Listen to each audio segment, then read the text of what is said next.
नमस्कार साथियों, Gurukul online classes के इस मंच से मैं पवन सिंह एक बार फिर से आप सभी का हार्दिक स्वागत एवं अभिनंदन करता हूं।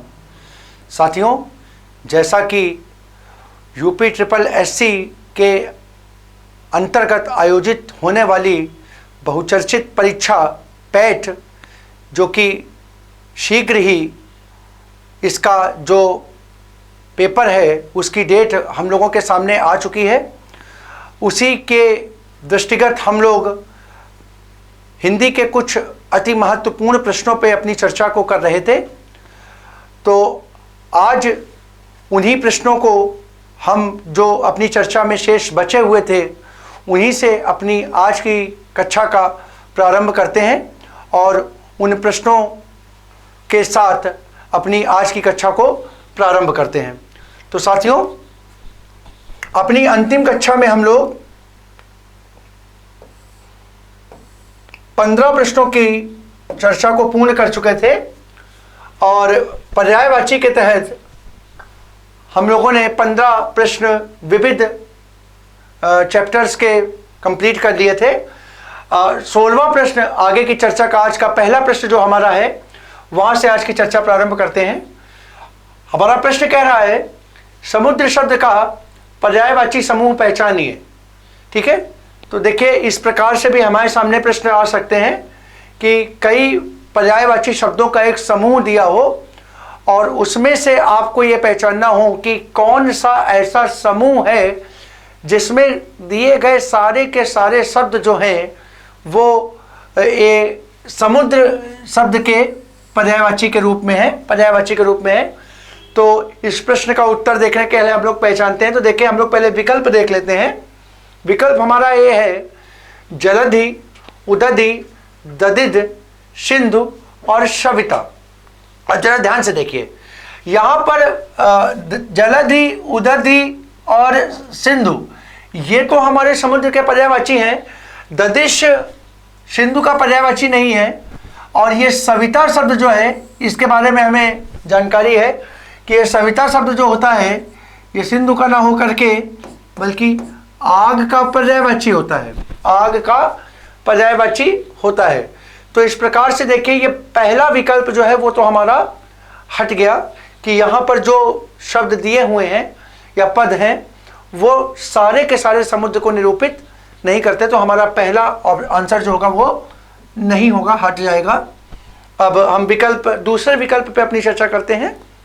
तो हमारा विकल्प है नदीश, सिंधु, उदधि, जलधि और यहाँ पे एक शब्द दिया भापनी। तो देखिए, भापनी जो होता है समुद्र का पर्यायवाची नहीं होता है। ठीक है, भापनी समुद्र का पर्यायवाची नहीं होता है। विकल्प सी जो हमारा है वो है उदधि, जलधि, नदीश, सिंधु और पारावार।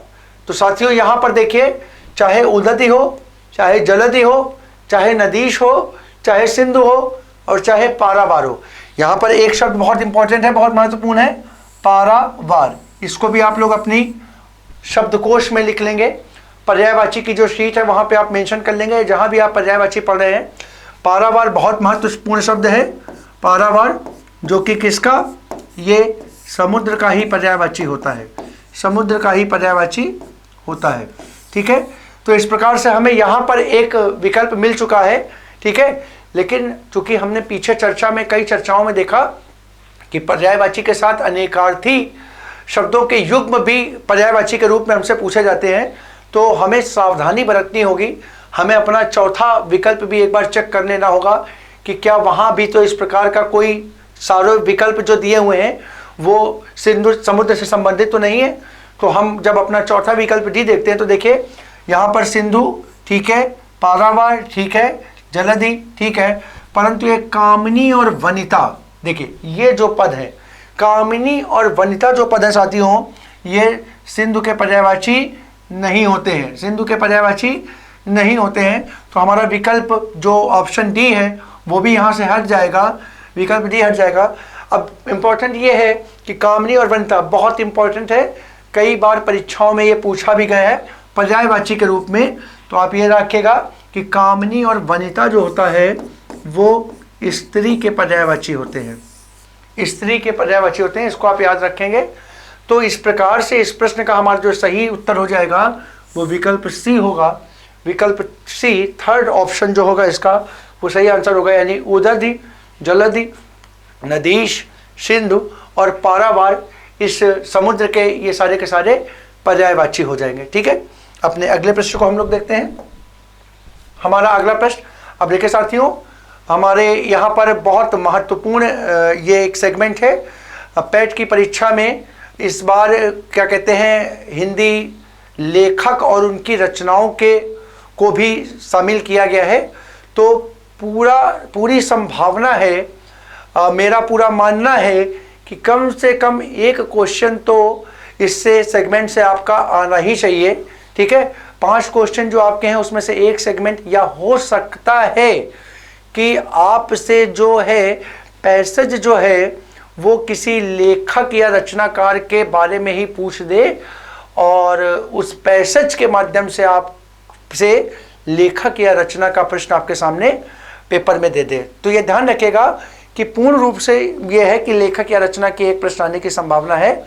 उसके दृष्टिगत मैंने कुछ प्रश्न यहाँ पर लेखक और रचनाओं से संबंधित भी अभ्यास सत्र में देने का प्रयास किया है। ठीक है, तो यहाँ पे क्वेश्चन बहुत ही चर्चित रचना है, कवितावली के रचनाकार कौन है। यहाँ पर विकल्प है, विकल्प ए जायसी, विकल्प बी सूरदास, विकल्प सी तुलसीदास और विकल्प डी घनानंद। ठीक है, तो यहाँ पर आप याद रखेगा, यहाँ पर ये जो कवितावली रचना है ये गोस्वामी तुलसीदास की एक रचना है। तो इसका आंसर पहले टिक कर ले हम लोग। इसका आंसर जो होगा वो होगा विकल्प सी तुलसीदास। ठीक है, अब परीक्षा के दृष्टिकोण से अगर आप देखें तो तुलसीदास काफ़ी महत्वपूर्ण हो जाते हैं। तो सिर्फ कवितावली ही नहीं, तुलसीदास से की जो अन्य रचनाएं हैं उनका भी हम यहाँ पर जिक्र कर लेते हैं, उनकी भी कुछ चर्चा देख लेते हैं। ठीक है, तुलसीदास, तो तुलसीदास की जो अन्य रचनाएं हैं उन रचनाओं में हम यहाँ पर देख लेते हैं। जो तुलसीदास की जो प्रमुख रचनाएं हैं उनमें जो है सबसे चर्चित है वो है रामचरितमानस। इनका सबसे चर्चित ग्रंथ है। और साथियों, मैं आप लोगों से कहूँगा कि इसके कुछ पॉइंट जो हैं वो भी आप परीक्षा के दृष्टिकोण से इम्पोर्टेंट कर लें, क्योंकि विगत यूपी SSSC की कुछ परीक्षाएं जो आयोजित हुई हैं उसमें तुलसीदास ही नहीं बल्कि रामचरितमानस के संदर्भ में भी प्रश्नों को पूछा गया है हिंदी के प्रश्न पत्र में। जैसे एक प्रश्न इसका बहुत ही चर्चित है कि रामचरितमानस की जो रचना है वो किस भाषा में की गई है। तो याद रखिएगा, रामचरितमानस की जो रचना है वो अवधी भाषा में हुई है, अवधी भाषा में हुई है। और दूसरा महत्वपूर्ण प्रश्न भी एक बार यूपी SSSC की ही परीक्षा में पूछा गया था कि रामचरितमानस में कितने अध्याय हैं, कितने अध्याय हैं। तो याद रखिएगा, रामचरितमानस में जो अध्यायों का जिक्र है वो कांड के नाम से है। ठीक है, कांड के नाम से है। और रामचरितमानस में जो अध्याय अथवा कांड हैं, इसी कांड को हम यहाँ किस नाम से जानते हैं भाइयों? इसको हम अध्याय के नाम से जानते हैं। और अध्याय अथवा कांड, इनकी जो संख्या है वो संख्या 7 है। देखिए, मूल रूप से इतनी जानकारी आपको होनी चाहिए कि किस भाषा में लिखा गया है। तो इसकी भाषा जो है वो अवधी है और इसमें कितने अध्याय हैं। कहीं कहीं हो सकता है ये अध्याय या कांड को सोपान के रूप में पूछ दे। तो आप ये याद रखिएगा, ये पर्यायवाची ही हैं। अध्याय, कांड या सोपान एक ही शब्द के समानार्थी शब्द हैं, पर्यायवाची के रूप में हैं। तो चाहे सोपान पूछे, चाहे अध्याय पूछे या कांड पूछे, इन तीनों का आंसर आपका क्या होगा? एक ही होगा, एक ही होगा। तो आप याद रखिएगा कि रामचरितमानस इसकी एक प्रमुख रचना है। अगर हम तुलसी की अन्य प्रमुख रचनाओं की चर्चा करें तो यहाँ पर आप लिख सकते हैं, तुलसीदास की अन्य प्रमुख रचनाओं में आपकी आ जाती है, एक मैंने लिखवाया रामचरितमानस, दूसरी है एक गीतावली, एक इनकी बहुत चर्चित रचना है विनय पत्रिका, आप लोग लिखते जाइए, विनय पत्रिका। एक इनकी बहुत चर्चित रचना और है, गीतावली। ठीक है, तो ये जो है, यानी गीतावली हो चुका है, विनय पत्रिका। एक रचना इनकी है दोहावली, दोहावली। तो यहाँ पर ये देखिए इनके 5 रचनाएं जो है, ये 5 रचनाएं जो मैंने लिखी है यहाँ पर, एक जो आपकी ये है कवितावली, एक है कवितावली, एक है गीतावली, एक है विनय पत्रिका, एक है दोहावली, और एक ये आपकी रामचरितमानस। ये इनकी 5 प्रमुख बड़े ग्रंथ हैं, 5 बड़े बड़े ग्रंथ हैं। ठीक है, इसके अतिरिक्त तो कुछ तुलसीदास ने छोटी छोटी जो रचनाएं की, उनमें प्रमुख हैं, आप लोग लिख लीजिए, इसको मैं यहाँ से हटा दूँ, दोहावली। इनके प्रमुख ग्रंथों में है जानकी मंगल,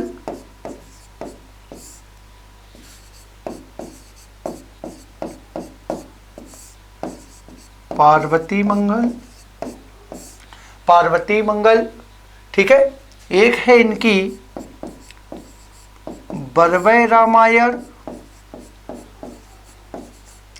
बरवै रामायण। एक इनका बहुत प्रमुख रचना है छोटी लघु ग्रंथों में, रामाज्ञा प्रश्न।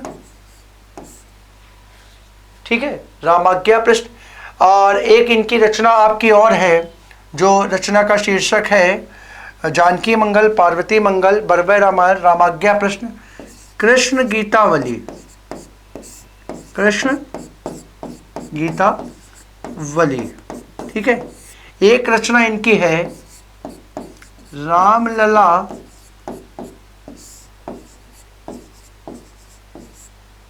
नहछु, रामलला नहछु।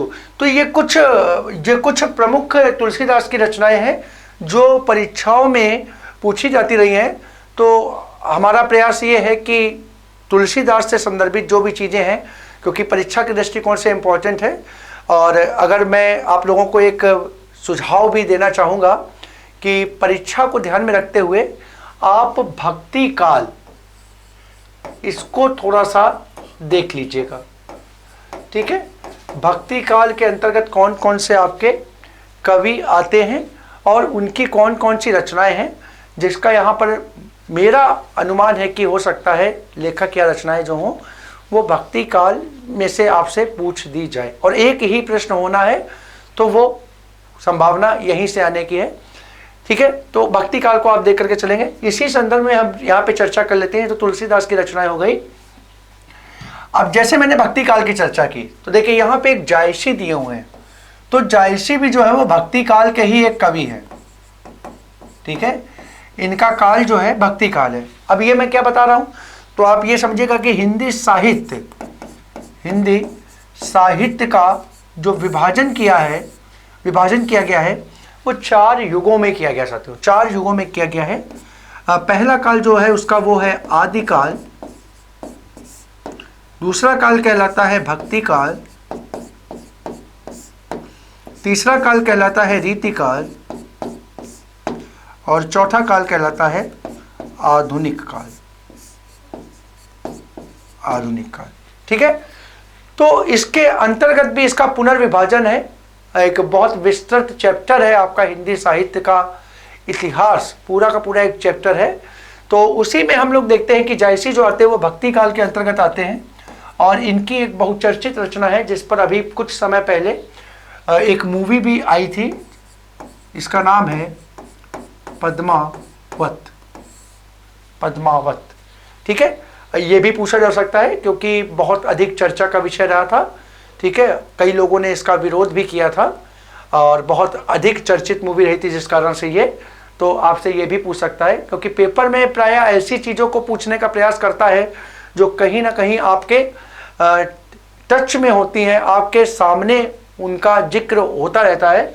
तो इसका जिक्र चूँकि फिल्म के माध्यम से हुआ था, तो ये भी एक इम्पॉर्टेंट की रचना है। ठीक, इसी प्रकार आप सूरदास की अगर चर्चा करते हैं तो सूरदास भी भक्ति काल से ही संबंधित हैं। सूरदास का भी संबंध भी भक्ति काल से है। और ये घनानंद जो हैं, ठीक है, इनको याद रखेगा, घनानंद जो हैं ये रीतिकाल के कवि हैं, रीतिकाल के कवि हैं, बहुत प्रमुख कवि हैं रीतिकाल के, ठीक है, घनानंद, ठीक है। इनके बारे में पूरा एक प्रसंग है, ठीक है, जब कभी मौका होगा या हिंदी साहित्य का इतिहास जब हम आपको पढ़ाएंगे तो वहाँ पे हम आपको इनके बारे में विस्तृत रूप से जानकारी देंगे, ठीक है। बस अगर जानना हो तो इतना जान लीजिए कि घनानंद की जो प्रेमिका का नाम था वो सुजान था। घनानंद की प्रेमिका का नाम क्या था? सुजान था, ठीक है ना। और इनकी अधिकांश रचनाएं जो हैं उनके शीर्षक में कहीं ना कहीं सुजान मिलता है। तो अगर आपको विकल्प में कहीं सुजान शीर्षक से कोई रचना आ जाए और आपको समझ में ना आ रहा हो तो आप ये ध्यान रखिएगा कि वहाँ पे अगर घनानंद विकल्प हो तो आप घनानंद के को क्या करिएगा, टिक कर दीजिएगा, ठीक है। तो वहाँ पे वो सबको प्रश्न के सही होने की संभावना जो है वो आपकी बढ़ जाएगी। तो इस प्रकार से ये हमारा एक सेगमेंट हमने कंप्लीट कर लिया। नेक्स्ट क्वेश्चन हम लोग देखते हैं अपना। हमारा नेक्स्ट क्वेश्चन है, हिंदी प्रदीप पत्रिका का संपादन किया था। विकल्प ए बालकृष्ण भट्ट, विकल्प बी प्रताप नारायण मिश्र, विकल्प सी भारतेंदु हरिश्चंद्र और विकल्प डी बद्री नारायण चौधरी प्रेमघन। तो इस प्रश्न का जो सही आंसर है, हिंदी प्रदीप पत्रिका का संपादन किया था साथियों बालकृष्ण भट्ट ने। बालकृष्ण भट्ट ने इस पत्रिका का संपादन किया था। और यहाँ पर एक चीज़ मैं आपको और बता दूं कि ये जो चारों कवि हैं, ये जो चारों कवि हैं, ये चारों कवि हिंदी में जो मैंने अभी विभाजन बताया था, आधुनिक, ठीक है, आधुनिक काल या आधुनिक युग से संबंधित है। आधुनिक युग अथवा आधुनिक काल से संबंधित है। और आधुनिक युग आधुनिक काल का भी विभाजन पुनः हम लोग देखते हैं, पुनः हम लोग 4 भागों में देखते हैं। ये जो है हमारा इसका विभाजन मिलता है भारतेंदु युग के रूप में, भारतेंदु युग के रूप में, भारतेंदु युग। दूसरा है आपका द्विवेदी युग, द्विवेदी युग। तीसरा है आपका छायावाद युग, छायावाद युग। और चौथा और अंतिम जो इसका विभाजन हम लोग देखते हैं वो देखते हैं छायावादोत्तर युग के रूप में, छायावादोत्तर युग के रूप में। ये भी आप लोग देख सकते हैं। जो आधुनिक काल है, देखिए आधुनिक काल मैंने बताया हिंदी साहित्य का इतिहास 4 भागों में बांटा गया, जिसमें आपका पहला था रीतिकाल, इसी को हमने क्या बोला था, आदिकाल का नाम दिया था, आदिकाल या रीति सॉरी पहला था हमारा आदिकाल, आदिकाल को हमने बोला था वीर गाथा काल, इसको हम एक अन्य नाम दे सकते हैं वीर गाथा काल। दूसरा हमारा था भक्ति काल, भक्ति काल। तीसरा हमारा था रीतिकाल, तीसरा हमारा था रीतिकाल। इस रीतिकाल को हम लोग श्रृंगार काल भी बोलते हैं। क्या बोलते हैं? श्रृंगार काल भी बोलते हैं। और चौथा हमारा था आधुनिक काल। तो जो आधुनिक युग का विभाजन था साथियों याद रखेगा फिर से 4 भागों में होता है। इसमें एक है भारतेंदु युग, द्विवेदी युग, छायावाद युग और छायावादोत्तर युग। तो यहाँ पे बताने का कारण आपको सिर्फ ये है कि ये जो चारों कवि आपके हैं, चारों कवि जो आपके हैं बालकृष्ण भट्ट, प्रताप नारायण मिश्र, भारतेंदु हरिश्चंद्र, बद्री नारायण चौधरी, प्रेमघन, इन चारों का संबंध जो है, इन चारों का संबंध भारतेंदु युग से है, ठीक है, भारतेंदु युग से है। अब चूंकि देखिए भारतेंदु युग से है, अब भारतेंदु, ठीक है, हम पूरा का पूरा एक युग देख रहे हैं विभाजन के अंतर्गत। तो यहाँ पर आप अपनी सुविधा के लिए यहाँ पर एक क्वेश्चन कर लेंगे कि भारतेंदु हरिश्चंद्र, ठीक है, इनकी जो रचनाएं होंगी उनकी रचना को आप थोड़ा सा याद कर लीजिएगा, पेपर में जाने से पहले देख लीजिएगा, वो भी इम्पोर्टेंट है, ठीक है। भारतेंदु हरिश्चंद्र, क्योंकि इनके नाम से ही क्या है, आधुनिक युग के एक कालखंड का नाम हम लोग निर्धारित किए हैं, एक कालखंड इनके नाम से जाना जाता है। तो इनका हिंदी का जो साहित्य है उसमें बहुत महत्वपूर्ण योगदान रहा है। तो इस कारण से ये हिंदी में बहुत महत्वपूर्ण एक लेखक के रूप में जाने जाते हैं। तो मेरा आपसे ये अनुरोध है कि भारतेंदु हरिश्चंद्र की रचनाओं को भी आप एक बार देख लीजिएगा, ठीक है। हम लोग आइए अपने अगले प्रश्न की ओर बढ़ते हैं। हमारा अगला प्रश्न फिर से देखिए, अंधेर नगरी, मैंने जिक्र किया था अभी, अंधेर नगरी के लेखक है, यहाँ विकल्प है ए हरिकृष्ण प्रेमी, बी राम कुमार वर्मा, डी प्रताप नारायण मिश्र और सी भारतेंदु हरिश्चंद्र। ठीक है, तो अंधेर नगरी बहुत चर्चित रचना है, हम लोग पीछे पढ़ते भी रहे हैं। ठीक है, हम लोगों ने अपने सिलेबस में भी कहीं ना कहीं बचपन में इसकी कहानी को पढ़ा है। तो इस प्रश्न का जो सही उत्तर है भारतेंदु हरिश्चंद्र हो जाएगा, भारतेंदु हरिश्चंद्र हो जाएगा। ठीक है, सी इस प्रश्न का सही उत्तर होगा।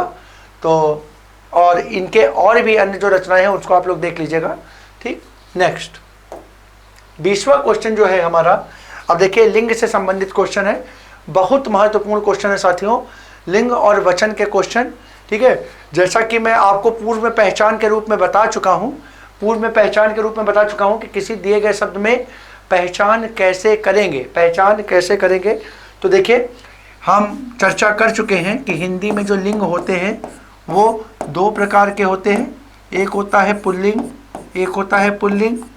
और दूसरा होता है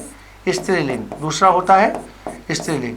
तो सबसे आसान पहचान, मैंने इसका जिक्र भी किया था, एक बार फिर से मैं आपके सामने रिवाइज करा दे रहा हूँ।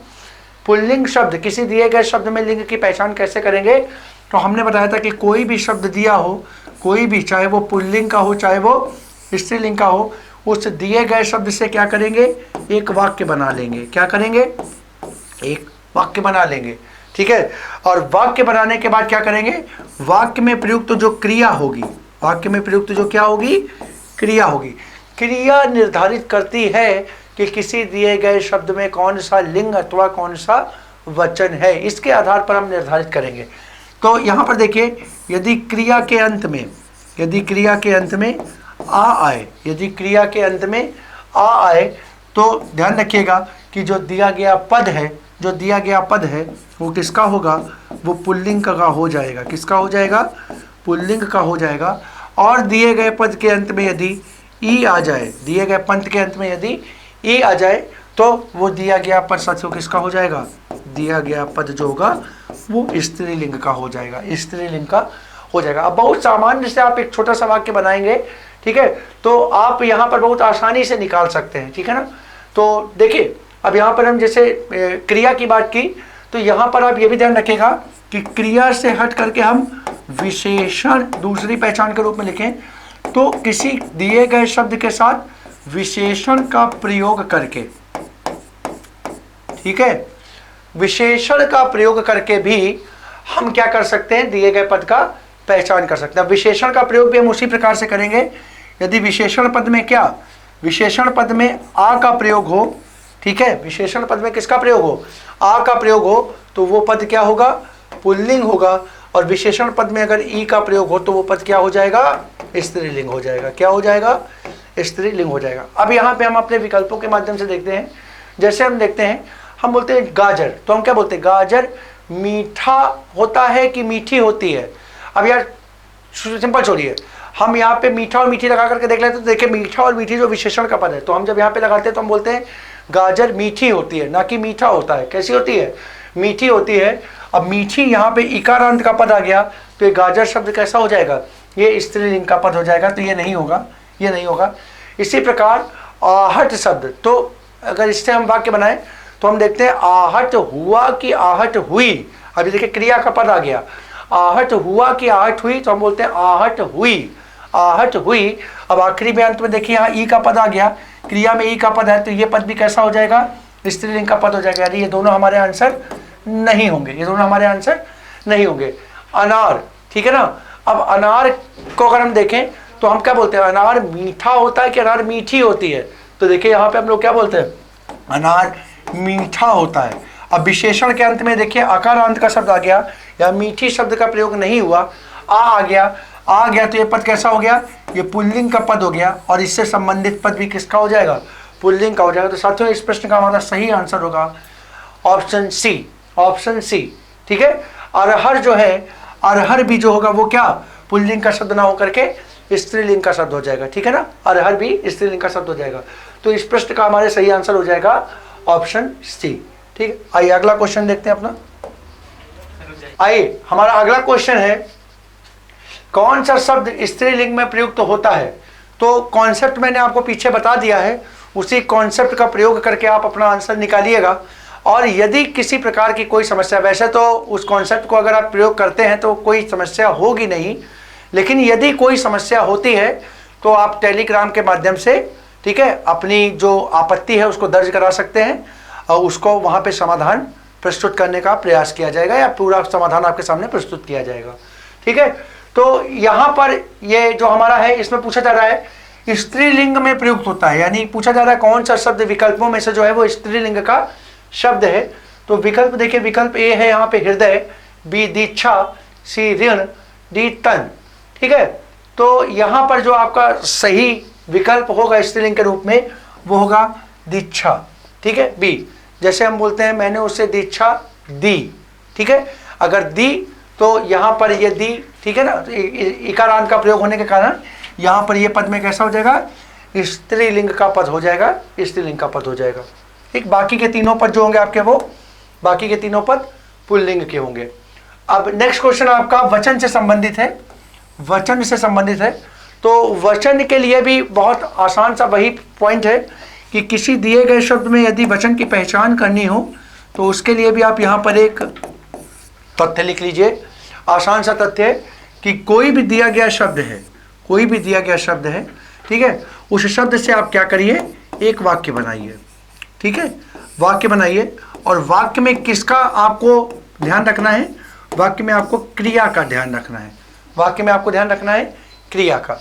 यदि वाक्य में प्रयुक्त क्रिया के अंत में, क्रिया के अंत में आ अथवा ई आए, बहुत ध्यान से ध्यान रखिएगा, क्रिया के अंत में आ अथवा ई आए तो दिया गया जो पद होगा साथियों वो एक वचन का होगा, दिया गया पद जो होगा वो एक वचन का हो जाएगा।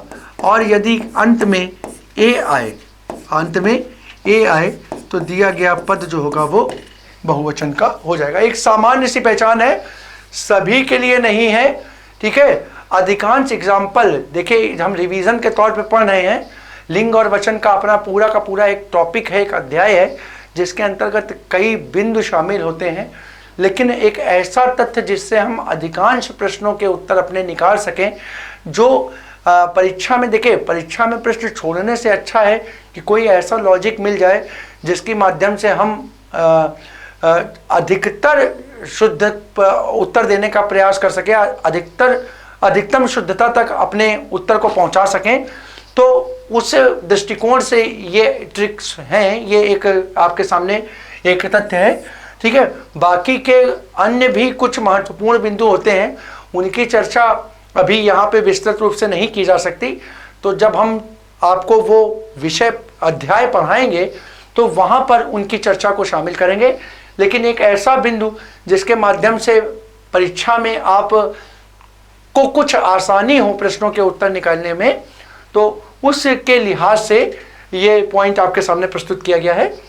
जो यदि वाक्य में जो क्रिया होती है, क्रिया के अंत में, क्रिया के या क्रियापद के अंत में आ अथवा ई आ जाए तो आप वहां पर क्या कर दीजिएगा, एक वचन लगा दीजिएगा, और यदि ए आए तो वहां पे क्या हो जाएगा, बहुवचन हो जाएगा। अब जैसे आप पूछा कौन सा शब्द बहुवचन है, ठीक है, बहुवचन है, तो ये ध्यान रखिएगा यहाँ पर जो है आपका हवा, ठीक है, घर, नदी और वर्षा, हवा, नदी, वर्षा। ठीक है, अब यहाँ पर अगर इस प्रश्न का सही उत्तर देखेंगे तो आप इसके आधार पर लगाएंगे तो यहाँ पर आपको वर्षा शब्द जो होगा, वर्षा शब्द, और इसको याद भी कर लीजिएगा, ये बहुत इंपॉर्टेंट प्रश्न है कि वर्षा शब्द जो है वो सदैव और सदैव बहुवचन के रूप में प्रयुक्त होता है, सदैव और सदैव बहुवचन के रूप में प्रयुक्त होता है।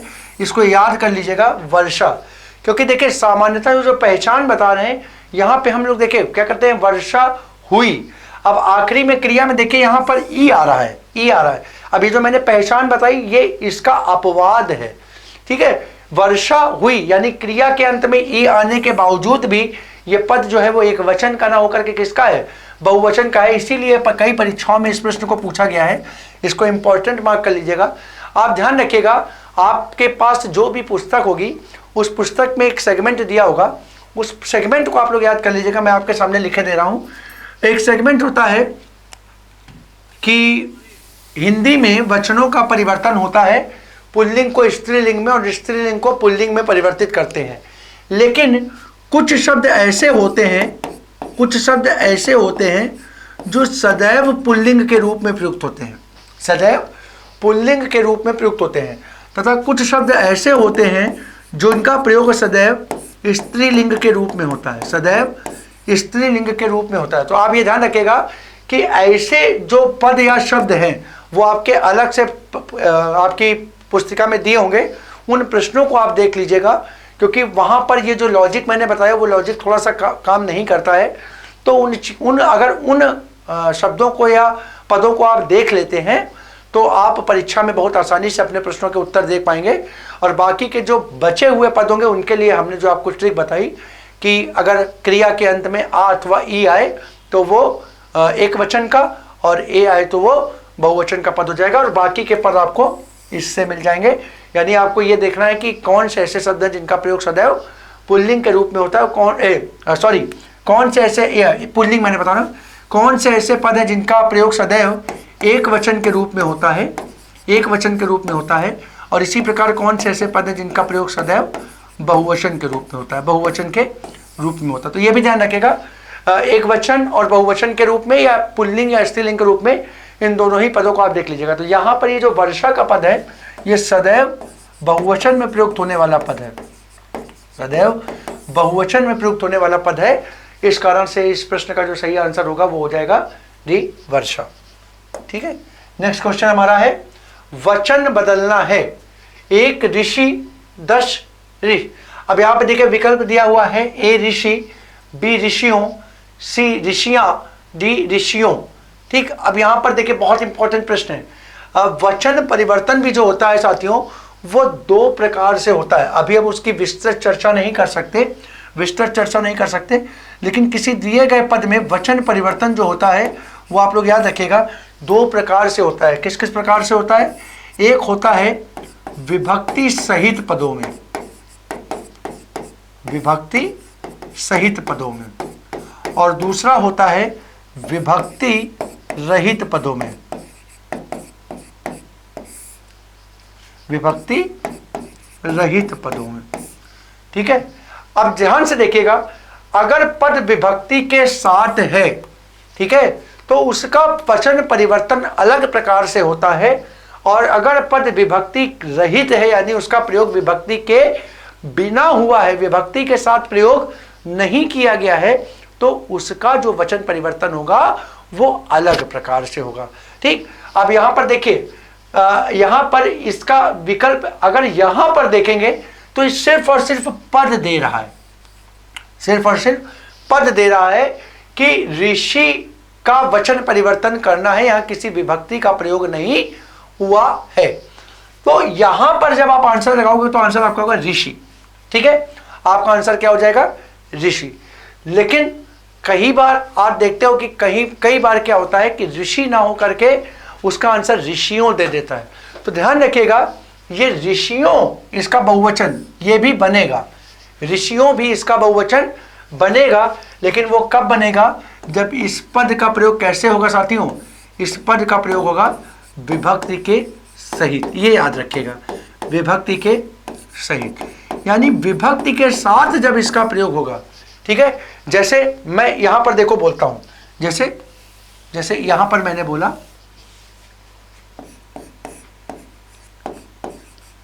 ऋषि ने तपस्या की, ऋषि ने तपस्या की। अब ध्यान से देखिएगा, अब यहां पर इसके साथ, ठीक है, इसके साथ ये क्या हुई? विभक्ति आ गई, कर्ता विभक्ति आ गई ने। अब यहां पर अगर हम इसको कहेंगे इसका वचन परिवर्तन करिए तो देखिए यहां पर इसका बहुवचन बनाने के लिए पद क्या ऋषि ना होकर के क्या हो जाएगा? ऋषियों हो जाएगा। इसका आंसर हो जाएगा ऋषियों ने तपस्या की, ऋषियों ने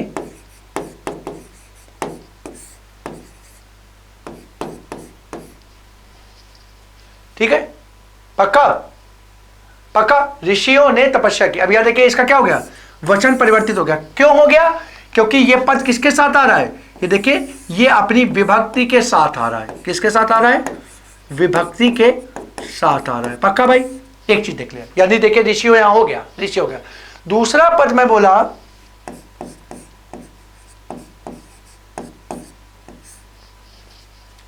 ऋषि आया। ठीक है, अब यहां पर देखिए ये एक वचन का प्रयोग हो गया। यहां पे ऋषि पद जो है, यहां पे क्रिया के अंत में क्या आ रहा है, आ रहा है। क्रिया के अंत में आ रहा है क्या, आ रहा है। तो इस कारण से यहां पर किसका हो जाएगा, एक वचन का पद हो जाएगा। अब अगर इसका हमें क्या करना है, वचन परिवर्तित करना है, तो हम क्या लिख सकते हैं, ऋषियों आया, वो नहीं लिख सकते। हम क्या लिखेंगे, यहां लिखेंगे ऋषि आए। अब यहां पर देखिए क्रिया के अंत में क्या आ गया, ए आ गया। अब क्रिया के अंत में ए आ गया, तो यहां पर हम ये पहचान सकते हैं कि ए के कारण ये ऋषि पद जो होगा वो किसका हो जाएगा, बहुवचन का हो जाएगा, बहुवचन का हो जाएगा। ठीक है, तो एक प्रकार से ऋषि का जो वचन परिवर्तन होता है, यानी बहुवचन जो होता है वो क्या होगा, वो ऋषि भी होगा और ऋषियों भी होगा। दोनों पॉइंट मैंने आपके सामने रख दिया है। कब ऋषि होगा, अब देखिए यहां पे ऋषि पद के साथ किसी भी प्रकार की विभक्ति का प्रयोग नहीं हुआ है, तो यानी ये पद कैसा हो गया साथियों, ये पद हो गया विभक्ति रहित पद हो गया। कैसा हो गया, विभक्ति रहित। और जब पद विभक्ति रहित हो जाएगा तो वहां पर ऋषि का जो वचन परिवर्तित हो गया, यानी बहुवचन होगा, वो भी क्या हो जाएगा, ऋषि। लेकिन जब उसमें विभक्ति का प्रयोग होगा, यानी कारक के साथ, अपनी विभक्ति के साथ या अपनी क्या कहते हैं चिन्ह के साथ प्रयोग होगा, तो वहां पर ऋषि ना होकर के क्या हो जाएगा, ऋषि हो जाएगा। ठीक है, तो इस प्रकार से इस प्रश्न का साथियों सही उत्तर जो होगा वो क्या हो जाएगा, वो हो जाएगा विकल्प ए।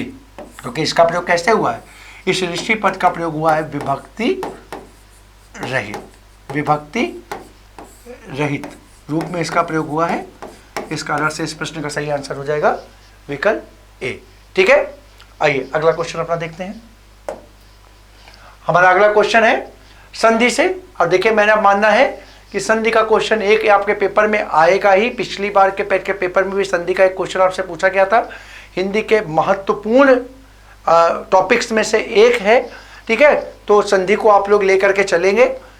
इसी कारण से मैंने यहाँ संधि के कुछ उदाहरण दिए हैं। दे रहा है निम्नलिखित में से कौन सा शब्द यण स्वर संधि का है, यण स्वर संधि का है। ठीक है ना, तो विकल्प देखें, भावांतर, उसके बाद बी मध्वालय, सी भास्कर और डी यथार्थ। तो साथियों इस प्रश्न का जो सही उत्तर हो जाएगा वो हो जाएगा विकल्प बी मध्वालय। ठीक है, यण संधि हमारी क्या होती है, हम एक बार बस देख लेते हैं, क्योंकि यण संधि की चर्चा की है। तो यण संधि जो हमारी होती है वो क्या कहती है, ई उ और री, ई उ और री के बाद क्या हो, के बाद असमान स्वर हो, के बाद असमान स्वर हो, ई उ री के बाद असमान स्वर हो। तो ये ई को हम किस में, ई को या में, उ को वा में, उ को वा में तथा री को रा में बदल देते हैं, री को रा में बदल देते हैं। ठीक है, ये हो गया आपका। अब यहीं पे अगर हम देखें तो ये पद हमारा मध्वालय दिया हुआ है। पद क्या दिया हुआ है, मध्वालय दिया हुआ है। अब इसको हम लोग अगर संधि निकालेंगे तो यहाँ पे आसानी से निकाल सकते हैं। देखिए पद दिया हुआ है वा, इसको तोड़ लिया, इसको हमने तोड़ा वा और इसको तोड़ा आ में, तो देखिए हमारा दूसरा पद हमें तैयार मिल गया। दूसरा पद हुआ हमारा आल है, आल है। और यहाँ पर देखिए ये वा पद आ रहा है, वा पद आ रहा है, तो वा पूर्व में क्या होगा, ऊ होगा। अब अगर इस वा को हम क्या करें, ऊ में परिवर्तित कर दें, तो देखिए ये ऊ किसके साथ, इस धा के साथ ये ऊ क्या होगा, ये धा के साथ जुड़ जाएगा और ये पद बन जाएगा मधुधन आलय, मधुधन आलय। तो यहाँ पर अगर अब हम उल्टा चल कर देखते हैं, ठीक है, उल्टा पद करके देखते हैं, तो यहाँ पर देखिए इस पद का समापन किससे हुआ, ई से हुआ, और इस पद का प्रारंभ किससे हुआ, आ से हुआ। तो देख लीजिए ऊ के बाद असमान स्वर, ऊ के बाद असमान स्वर, तो ये ऊ किस में बदल गया, ये ऊ वा में बदल गया। और ये ऊ था किसके साथ, ये धा के साथ था, तो धा कैसा बचा, ये आधा बचा। इस कारण से पद क्या बन गया, मध्वालय पद बन गया। क्या बन गया, मध्वालय बन गया। ठीक है साथियों, तो ये आपका सही आंसर इसका हो जाएगा विकल्प बी। नेक्स्ट देखिए, निम्नलिखित प्रश्न में से 4 विकल्पों में से उस विकल्प का चयन करें जो दिए गए संधि विच्छेद की संधि का सही विकल्प हो। अच्छा, यानी यहां पे एक पद दिया गया है सागर धन ऊर्मी, सागर धन ऊर्मी, यानी दो पद दिए गए। देखिए यहां पर ये दिया गया है, एक पद दिया गया है सागर और दूसरा पद दिया गया है साथियों ऊर्मी। अब यहां दिया गया है कि सही पद जो है, जो संधि पद बनेगा, ठीक है, वो कौन सा होगा। विकल्प यहां पे देखिए दिया हुआ है, विकल्प ए सगर्मी, विकल्प बी सागरोर्मी, विकल्प सी सगार्मी और विकल्प डी सगर्मी, ठीक है, सगर्मी। अब यहां पर देखिए तो बहुत आसानी से ये बहुत विकल्प ही इसके बड़े सरल है। तो अगर इस प्रश्न का पहले सही आंसर जो है वो लगा लीजिए, विकल्प होगा विकल्प बी, विकल्प बी सागरोर्मी। अब कैसे होगा उसकी चर्चा हम लोग देख लेते हैं। तो यहां पर देखिए इस पद का समापन किससे हो रहा है, यहां पर ये देखिए ये रा में आखिरी वर्ण जो है वो क्या है, आ है, और दूसरे पद का प्रारंभ भैया किससे हो रहा है, वो ऊ से हो रहा है। आ और ऊ यानी दोनों पद पे क्या आ गए, दोनों पद पे स्वर आ गए। तो सबसे पहली बात तो ये स्वर संधि हो गई। कैसी संधि हो गई, स्वर संधि। अब हमें देखना है कि स्वर संधि के अंतर्गत यहाँ कौन सी संधि है। आपसे ये भी पूछ सकता है कि ये सागरोर्मी का जो पद है इसमें कौन सी संधि है, कौन सी संधि है। तो ध्यान रखिएगा, जब आ के साथ ऊ मिलता है, जब आ के साथ ऊ मिलता है तो संधि के फलस्वरूप ये दोनों मिल करके ओ में परिवर्तित हो जाते हैं। किस में परिवर्तित हो जाते हैं, ओ में परिवर्तित हो जाते हैं। तो देखिए ये सागर का आ और ऊर्मी का ऊ मिल करके ओ में परिवर्तित हो जाएंगे। तो शब्द आपका किस तरीके से बन जाएगा, ये सागर तो लिख गया और आ और ऊ ने मिल करके ओ बना दिया, तो ये शब्द बना देगा सागरोर्मी, सागरोर्मी, ठीक है, पक्का। तो इस प्रकार से हमारे इस प्रश्न का सही आंसर हो जाएगा विकल्प बी। नेक्स्ट क्वेश्चन देखते हैं। अगला क्वेश्चन हमारा जो है फिर से संधि विच्छेद क्वेश्चन दे रहा है। निम्नलिखित प्रश्न में 4 विकल्पों में से उस विकल्प का चयन करें जो दिए गए संधि विच्छेद की संधि का सही विकल्प है, संधि का सही विकल्प है। अब यहां पर देखते हैं, यहां पर पद दिया हुआ है गए धन अन, गए धन अन, गए धन अन, ठीक है साथियों। अब बहुत आसानी से है, हम देखते हैं फिर से। तो यहां पर पहले पद का अंतिम वर्ण क्या है, वो है ए, पहले पद का अंतिम वर्ण है ए, और दूसरे पद का प्रारंभ साथियों हो रहा है आ से। दूसरे पद का प्रारंभ किससे हो रहा है, आ से। अब देखिए यहां पर यदि पहले पद के अंत में ए है, ठीक है, तो हम लोग जानते हैं कि अगर पहले पद के अंत में क्या हो, ए हो, ए हो, ओ हो और औ हो, ठीक, ए ओ औ।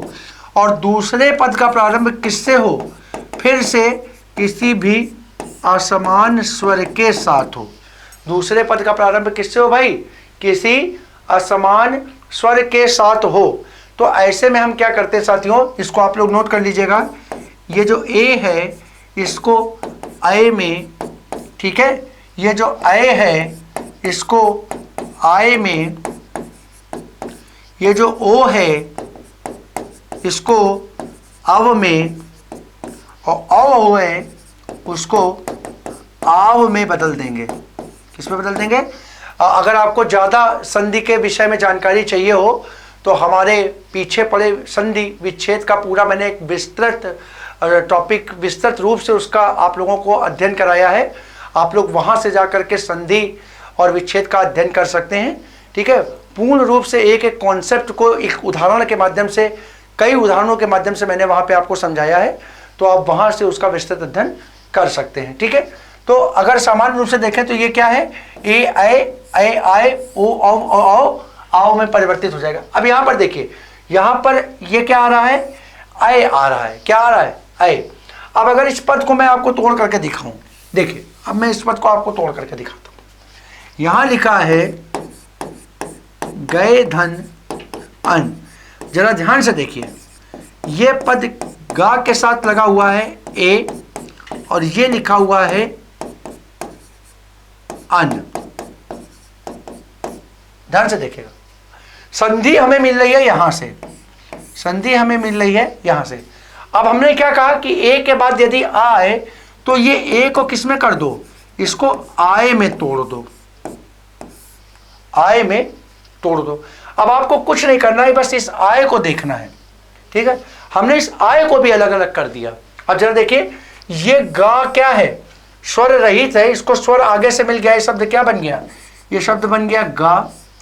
ये या भी कैसा है, स्वर रहित है, इसको आगे से आ मिल गया, ये शब्द क्या बन गया, या। और ये ना ऐसे जुड़ गया, शब्द क्या बन गया, गायन, शब्द क्या बन गया। अब यहां पर देख लीजिए कौन सा विकल्प आपका है, तो विकल्प सी आपका है गायन। आपका सही आंसर हो जाएगा विकल्प सी गायन। और संधि यहाँ पे, ये जो संधि होती है जो मैंने आपको बताई, इस संधि को बोलते हैं अयादि संधि, अयादि संधि, अयादि संधि, ठीक है। और ये किसका भाग होती है भैया, ये स्वर संधि का एक प्रकार होती है।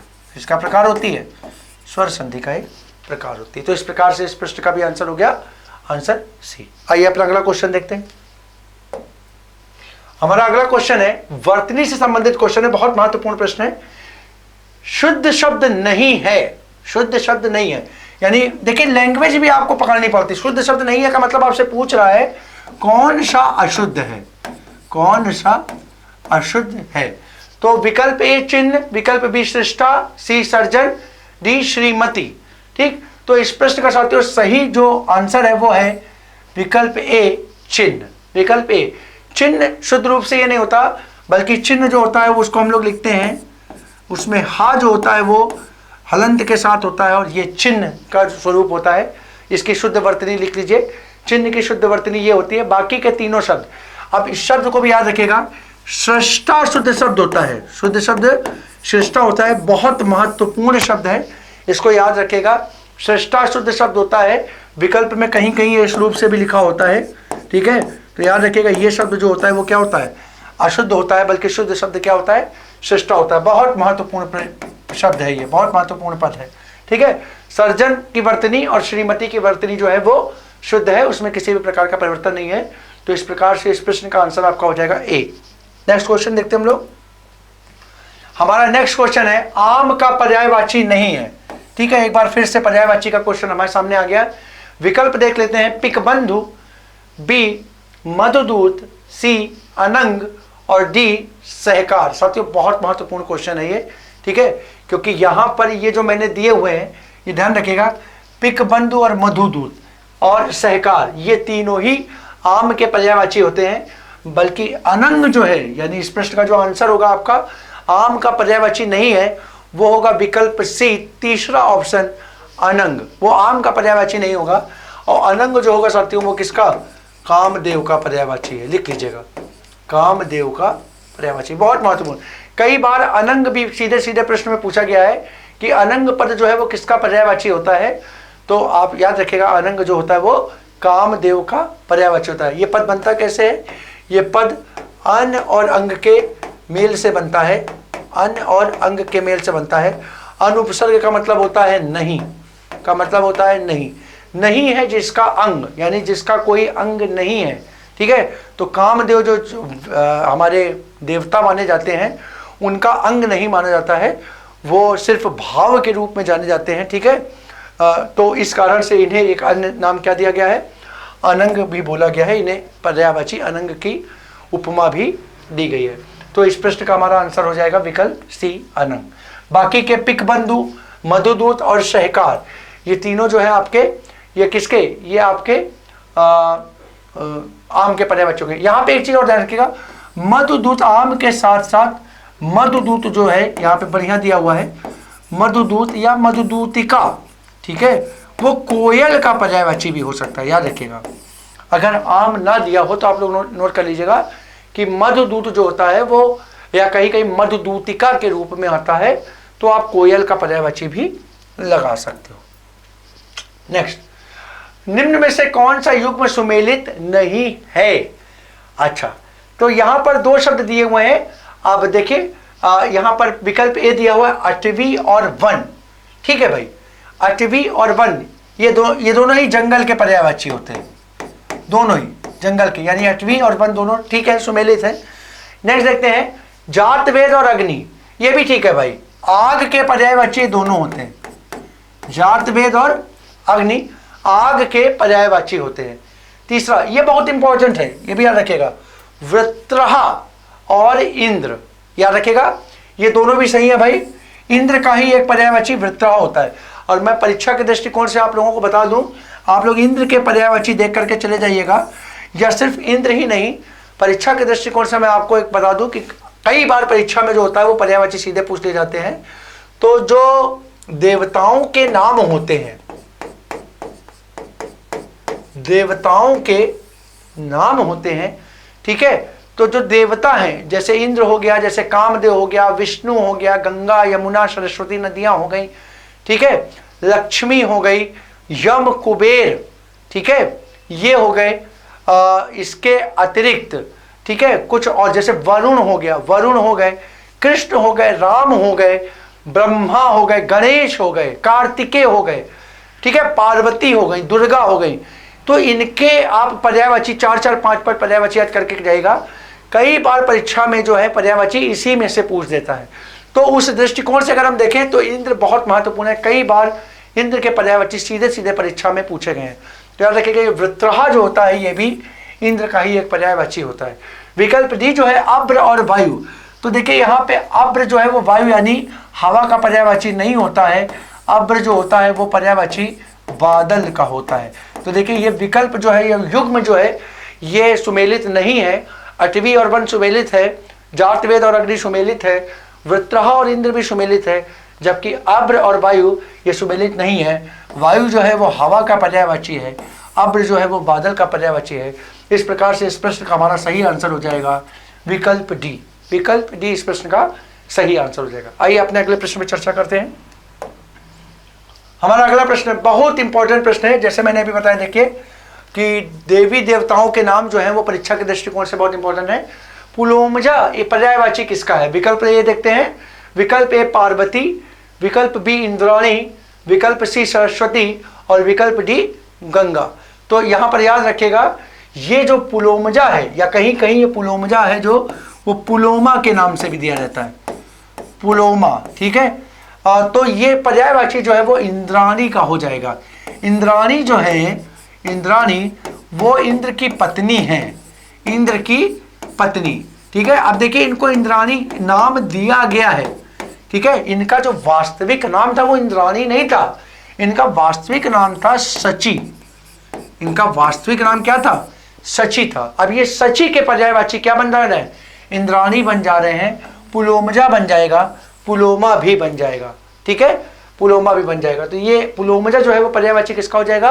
विकल्प बी इंद्राणी का हो जाएगा। बाकी पार्वती, सरस्वती और गंगा के आप पर्यायवाची देख लेंगे। अगला क्वेश्चन है हमारा, शुद्ध शब्द नहीं है। फिर से एक बार वर्तनी का क्वेश्चन आ गया। और देखिए बड़ा सरल सा क्वेश्चन है। पहला शब्द, चूंकि हम लोग क्या करते हैं, शब्द को जो हमारी आंखों के सामने आता है तो वो आसानी से जो शब्द कई बार आया होता है तो वो देख करके हम पहचान लेते हैं। विकल्प ए पत्नी, बी आर्द्र, सी यजमान और सी सृष्टि। तो इस प्रश्न का जो सही आंसर है आप लोगों को, आप लोग ज़्यादा से ज़्यादा जो हमारे व्यूवर्स हैं वो बता ही सकते हैं। इस प्रश्न का सही आंसर हो जाएगा ए पत्नी। ये वर्तनी जो है ये शुद्ध नहीं है, अशुद्ध शब्द है। इसकी शुद्ध वर्तनी होगी पत्नी। शुद्ध वर्तनी क्या हो जाएगी? पत्नी। बाकी के विकल्प भी आर्द्र, यजमान और सृष्टि ये सही शब्द। अब यहाँ पर देखिए ये सृष्टि शब्द जो है ये सृष्टि सही है। अब कई बार इसको विकल्प में ये इस तरीके से लिख देता है सृष्टि, तो ध्यान रखिएगा ये सृष्टि शब्द जो है वो गलत है।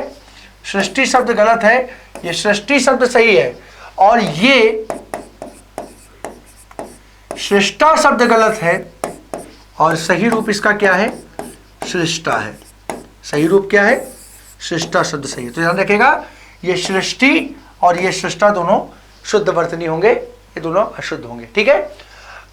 तो इस प्रकार से हमारा जो पेट का एक अभ्यास तथा कुछ महत्वपूर्ण क्वेश्चंस के माध्यम से हमने आपको सिलेबस कंप्लीट कराने का प्रयास किया है।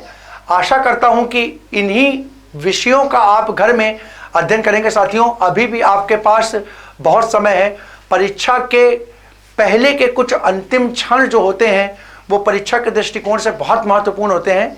मेरा आपसे निवेदन है कि आप कुछ भी उन समयों में कुछ भी नया करने का प्रयास ना करें, जो कुछ भी आपने पढ़ा है या जो कुछ पढ़ रखा है उसको अधिक से अधिक रिवाइज करें, अधिक से अधिक उस जो चीज़ें पढ़ी हुई हैं।